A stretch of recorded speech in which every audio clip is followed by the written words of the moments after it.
Okay, William, why not? Happy to have you on, percussionist for a number of years, various different genres. You've also done a lot with contemporary music, and thanks for coming on. You're welcome. Thanks for having me. Sure. So let's go back to how you got interested in drums, percussion, and I see you have like an extended career. Hmm. Well, man, that goes back a long time. I guess Mm, my interest in music, started probably in junior high. okay. I don't know if they call it middle school now, I think. But yeah, I think starting in junior high and high school, I got really interested in music and buying records and listening and I started to take drum lessons. I think starting in high school Okay. or maybe even earlier, maybe at the end of junior high I started you know uh practicing drums, but I think I started taking lessons formally when I was in high school. Now you play also like xylophone, marimba, all the timpani. Do you play those kind of instruments too? Yeah, oh, I first started out on drums, like most people. And then in high school, I started getting interested in all kinds of different kinds of music, including contemporary avant-garde music. Right. And and then I started at the end of high school. A friend of mine hooked me up with a classical music person, and Mm. she was sort of the um, new music percussionist in LA at that time, and also like the a virtuoso mallet player as well. Oh, okay. She specialized in contemporary music, and she was probably the most respected one doing like solo percussion stuff and avant-garde percussion in LA at that time. Mm.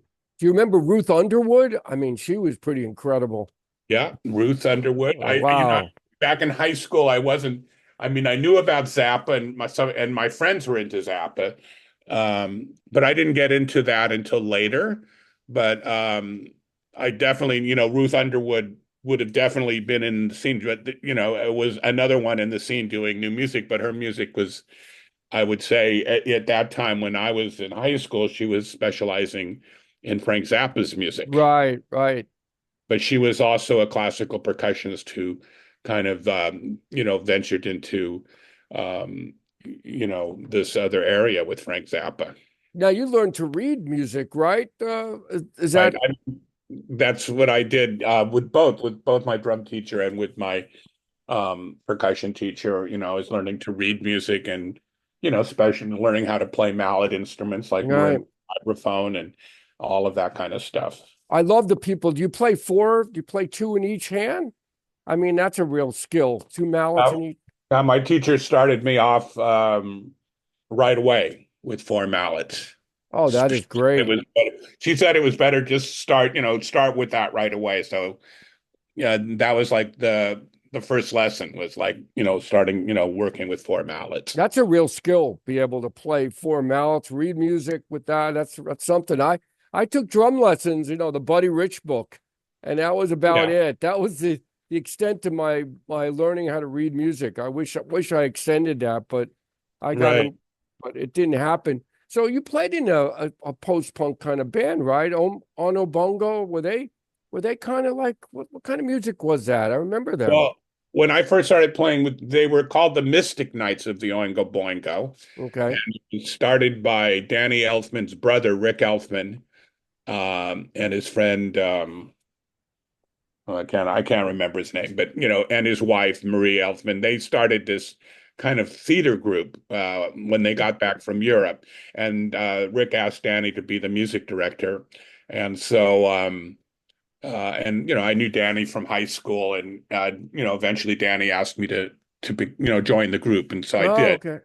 But the Oingo Mystic Knights of the Oingo Boingo at that time was more like a theatrical group, and the music we did kind of varied from like early jazz like Duke Ellington or Hmm. Fletcher Henderson or Cab Calloway to like up to, songs by Albert Mm, Ayler and, and original compositions that Danny wrote. And so it was a wide variety of music. But at that point, it was mostly a kind of a theater group with music. mm, Um, it didn't become a rock band until way after I left. I think they kind of became a rock band in the late 70s, like 79, okay. something like that. I was with the group like from like 72 to 75. Uh, Okay. I did in later years when they did become like a post kind of punk, new wave, whatever they were, Right. uh, band. Danny, at some point in the early 90s, expanded the band.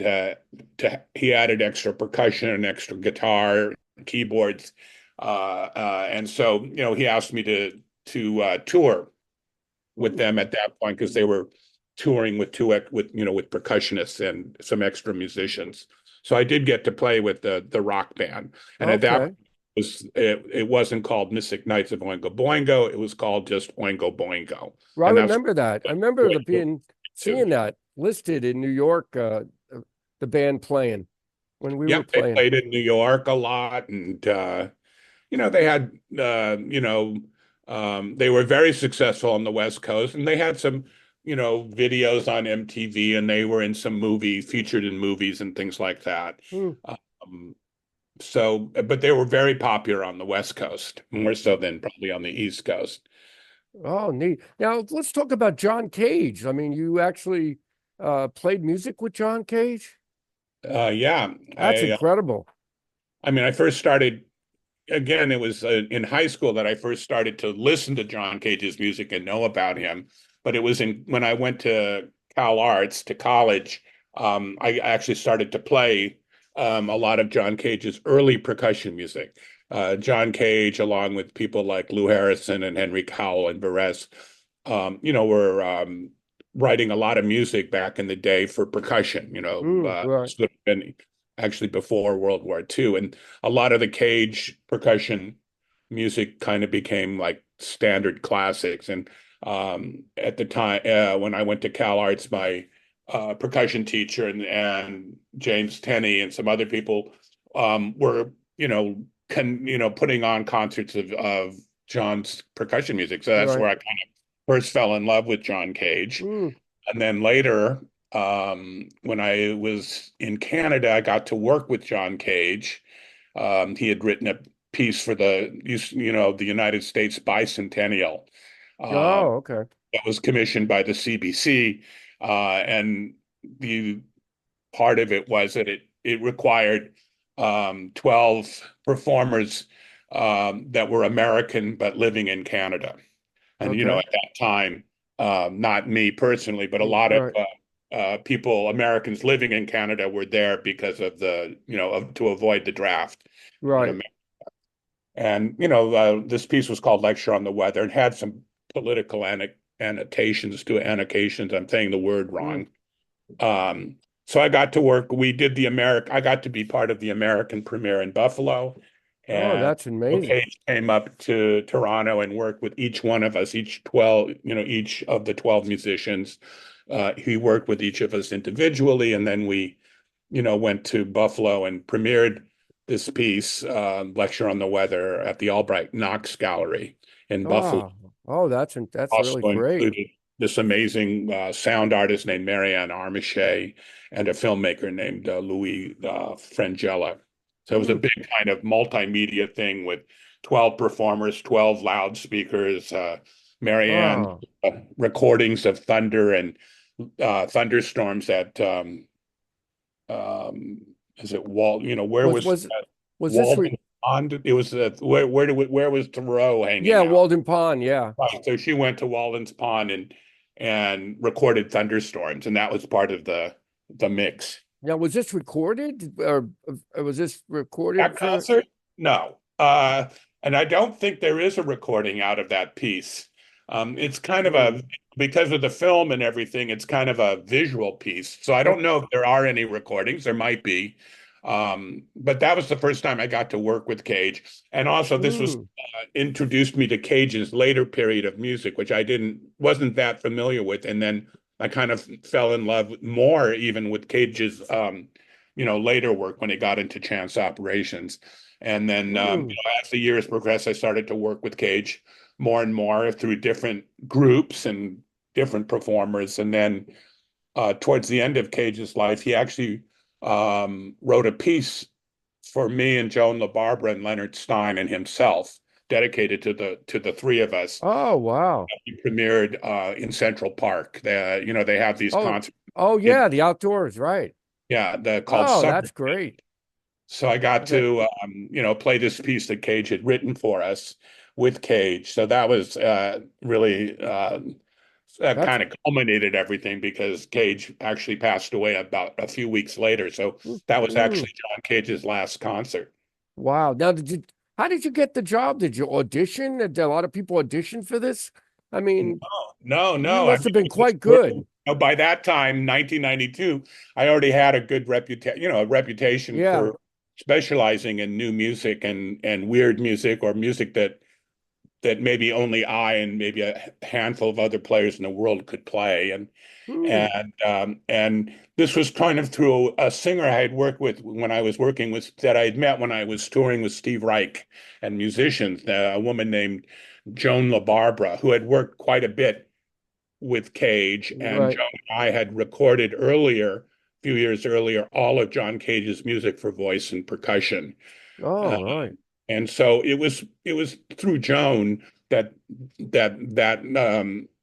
gig at in Central Park happened, Okay. and also through Joan that Cage composed this piece for us for that occasion.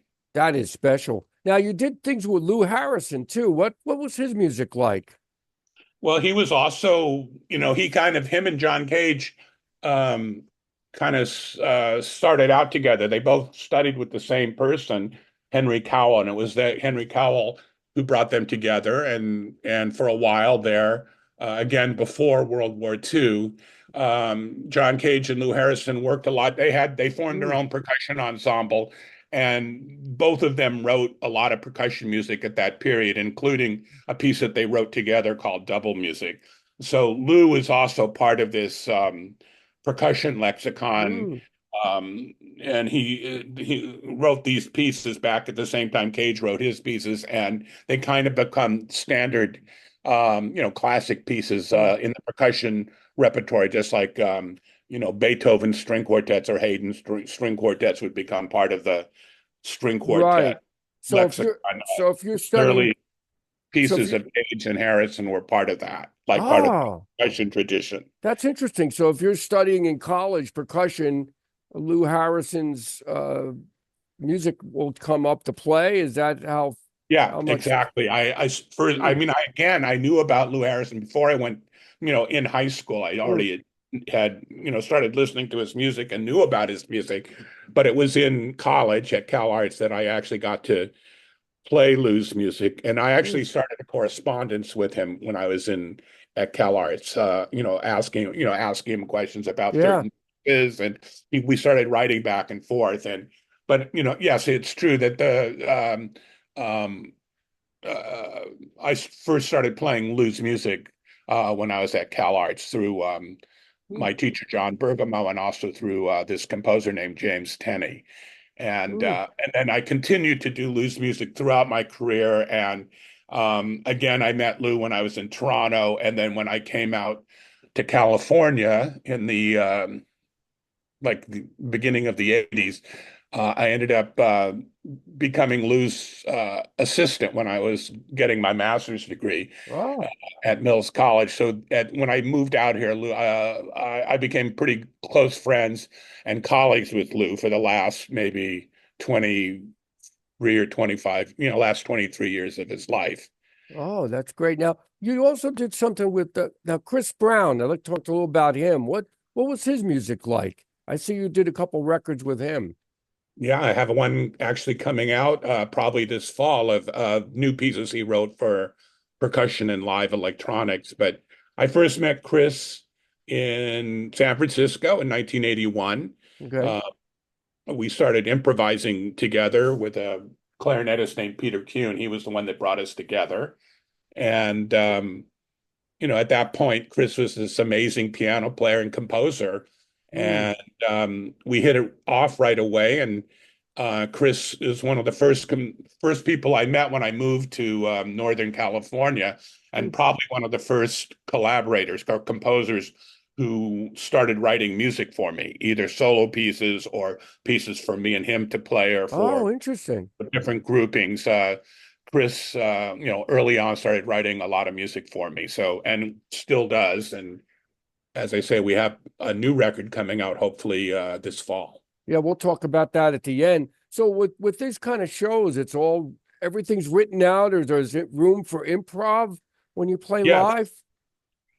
with Chris Brown, definitely. When we first started off, improvising, and then doing kind of incorporating his compositions into the improv. But Chris's music definitely goes between, totally notated scores, to scores that involve improvisation, or have a lot more freedom. It's a wide range with Chris, and also a Yeah. lot of his music involves really great live electronics, Oh, interact. well, okay, I got it. Does he So a play lot of live?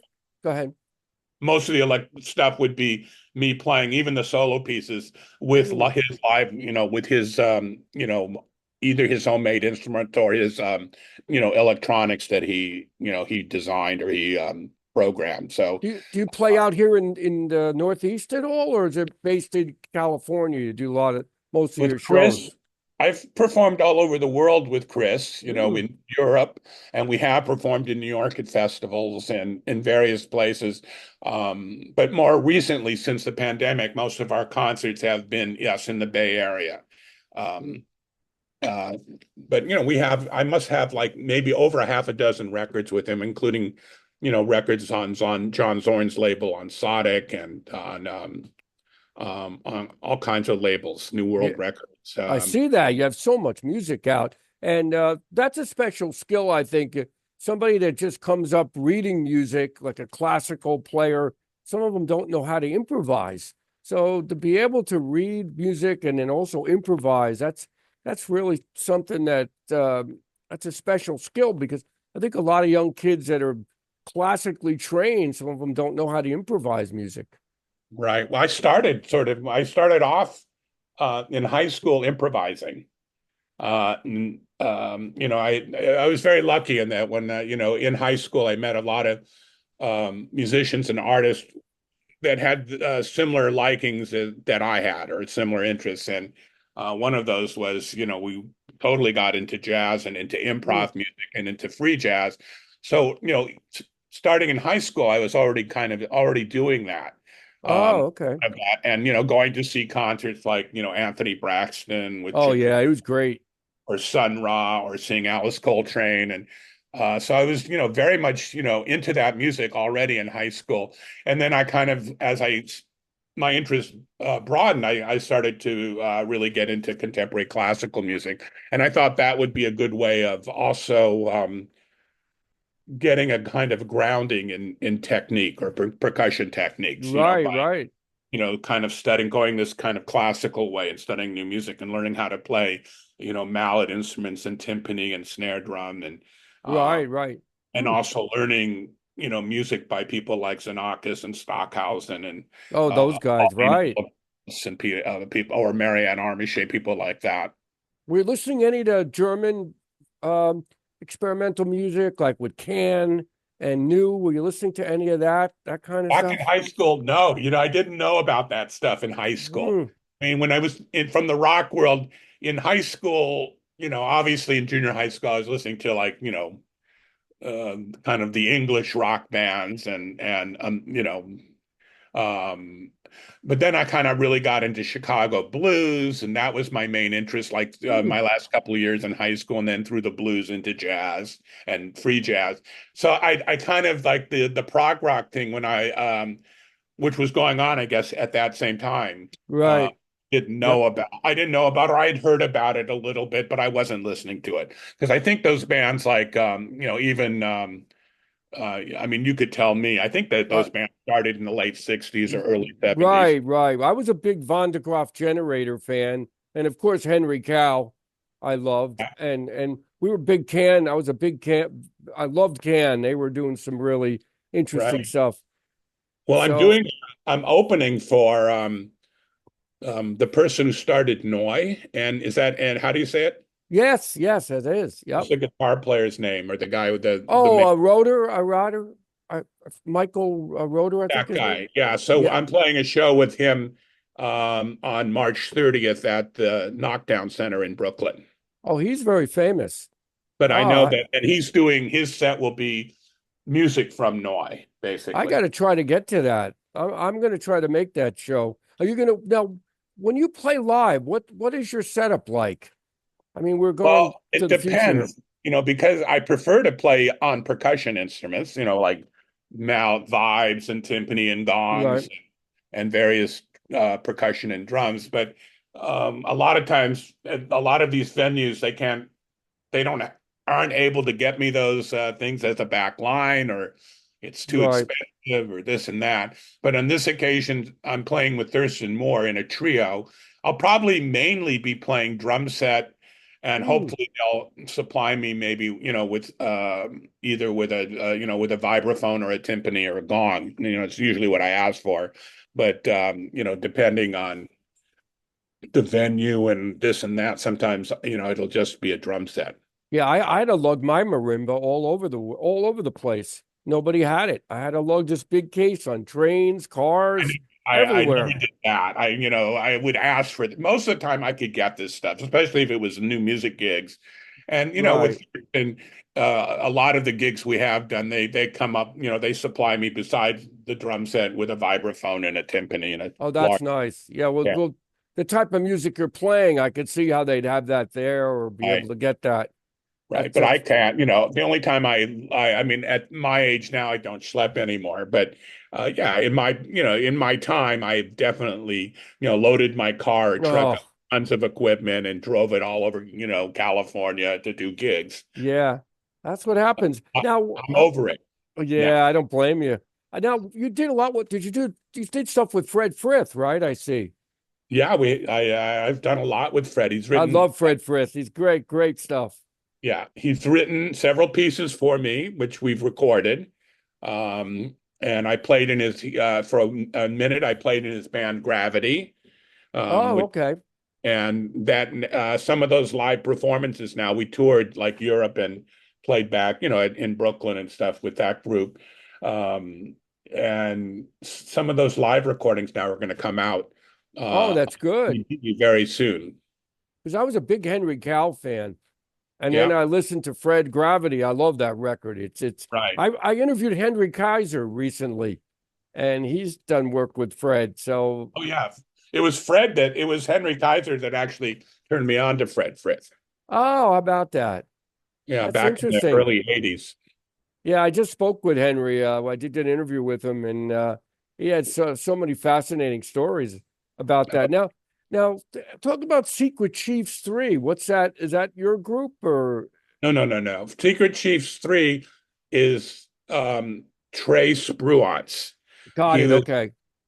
he was the guitarist in many bands, including, he was the, main guitarist in Mr. Bungle. He was also for a while a guitarist in Faith No More. And Secret Chiefs is that was his project that he started years ago. And Okay. actually Secret Chiefs, I mean, I'm not sure if I'm saying this right, but Secret Chiefs consists of many subgroups of different Hmm. genres of music. The music is very diverse and wide ranging. I got to And hear that. That sounds very interesting, that band. that band is great. And I've been just a lot of times I've done overdubs for him, and where he'll come to my studio or I'll go to his studio and I'll record. He'll write stuff out, and most of the stuff I've done with Secret Chiefs is just as a guest, Hmm. and doing overdubs. I played a couple shows with Secret Chiefs as a guest Hmm. artist, but most of my work with Trey has been recording and doing overdubs for Secret Chiefs, especially early on when he had first started that group back I think in the late '90s. I was introduced to the people in Mr. Bungle through John Zorn, I think mainly, and so it was through John that I got hooked up with them, Hmm. and I can't remember if I first started working with them through John Zorn, or it was, John recommended me. I'm not sure how the Mm, timeline goes, but I know that it was through John Zorn that I started, he recommended me, and I started recording with them as a guest okay. on their Disco Volante record. And we must have recorded in four different studios. We spent a Mm, night, over near, in my studio at Mills College, where we right. spent, like 12 hours recording, doing percussion and recording percussion and doing overdub. Mm, Um, so that was my first experience with them, and it was amazing because, they were, a younger group of musicians. I mm, had never really played, I've been up to that point, just really, working with people like Xenakis and Boulez and Cage, and doing, mm, a lot of contemporary music, and with my right. friend Chris Brown and um, people like John Zorn. But I never really played in played with a rock band, and Yeah. I really, these guys' music was all over the place and right up my alley.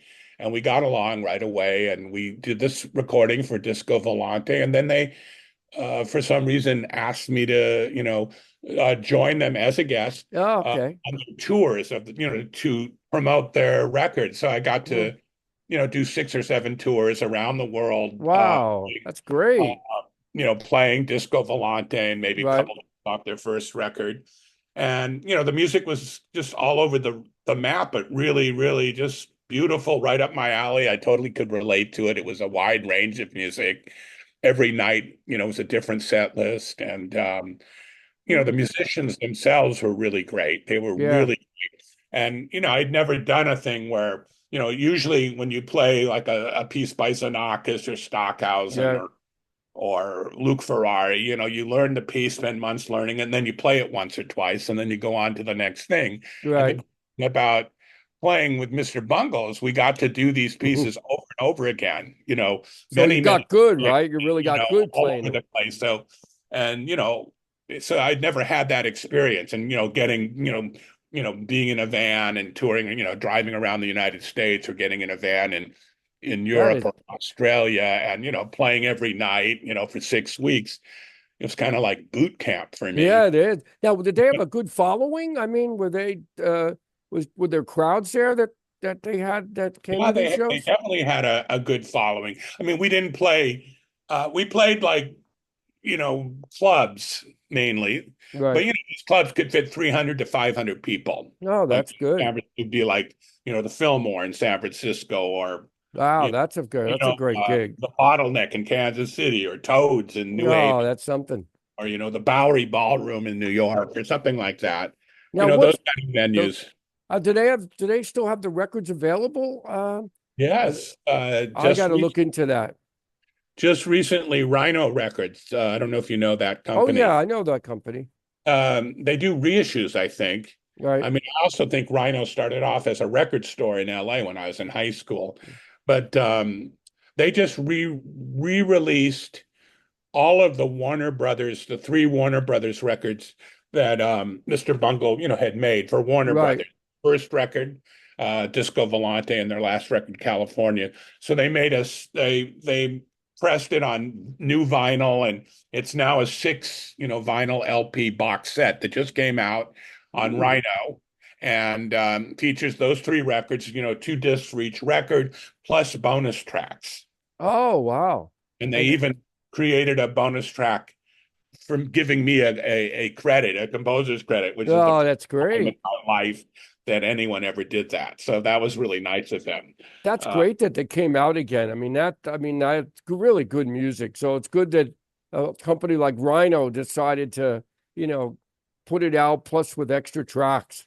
yeah, bonus tracks, and yeah, it's a great little box set.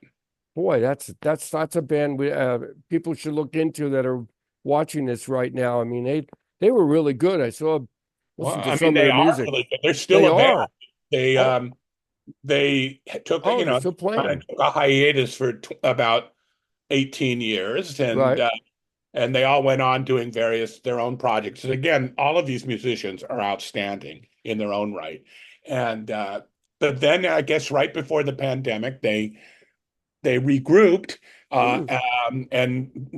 and did the music that they did when they were in high school. That music was never really released, and I think Hmm. it's mostly like metal music that they were doing back then in high school. Okay. So they added Dave Lombardo on drums, and is it Scott Ian or who's the guy from Anthrax? Oh yeah, I can't think of his name now. I know who you're talking about. The guitar, he was playing Right. with the guitar. So they kind of made this band so that they were able to play the music that they played in high school, That is really neat. and Wow. they were more popular than ever. People were so Hmm. from there they went from like when I played with him, it was like clubs and places like the Right. Soda or the Lime.